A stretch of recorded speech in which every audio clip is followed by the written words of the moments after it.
تراویح کی نماز یہ سنت مؤکدہ ہے، لہذا تراویح کی نماز کو ترک نہیں کیا جائے گا۔ اگر کسی نے 5 روزہ یا 6 روزہ تراویح میں ختم قرآن پاک کر لیا یا سن لیا تو بھی اس سے پوری رمضان کی تراویح ادا نہیں ہوگی،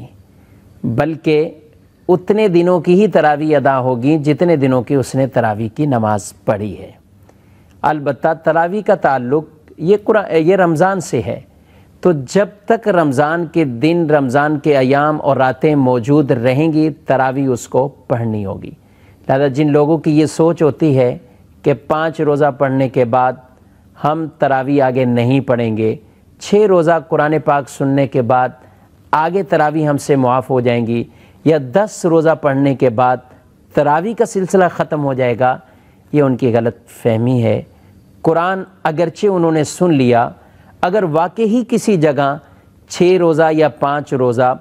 درست طریقے کے مطابق پڑھا جاتا ہو اور انہوں نے سن بھی لیا تو یہ گویا کہ ایک سنت پر عمل ہوا،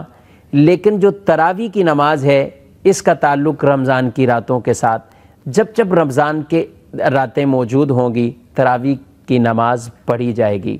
عام مساجد میں بھی 27 روزہ ختم قرآن کا سلسلہ ہوتا ہے، لیکن اس کے بعد بھی 28ویں دن بھی تراویح کی نماز، 29ویں دن، اور اگر 30 دن ہو تو 30ویں دن بھی تراویح کی نماز پڑھی جاتی ہے۔ تو تراویح کا تعلق وہ رمضان کے راتوں کے ساتھ ہے۔ اگر رمضان کے دن جب راتیں یہ موجود ہیں تو تراویح کی نماز پڑھی جائے گی۔ ختم قرآن کر لیا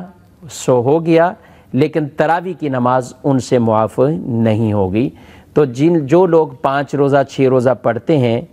تو ان سے بھی یہی گزارش ہے کہ آپ یہ مت سمجھیے کہ ہمارے اوپر سے تراویح کا پورے مہینے کی تراویح ادا ہو گئی یا اب ہم تراویح سے بری و ذمہ ہو گئے، ایسا نہیں ہے، بلکہ آپ کو مسلسل راتوں میں وہ تراویح کی نماز ادا کرنی ہے۔ اگر آپ اپنی کسی مصروفیت کی وجہ سے باجماعت تراویح کی نماز نہیں پڑھ پا رہے، پھر بھی آپ پر سنت مؤکدہ ہے، آپ اپنی انفراداً پڑھ سکتے ہیں، لیکن تراویح کی نماز کو آپ ترک نہیں کر سکتے، چھوڑ نہیں سکتے۔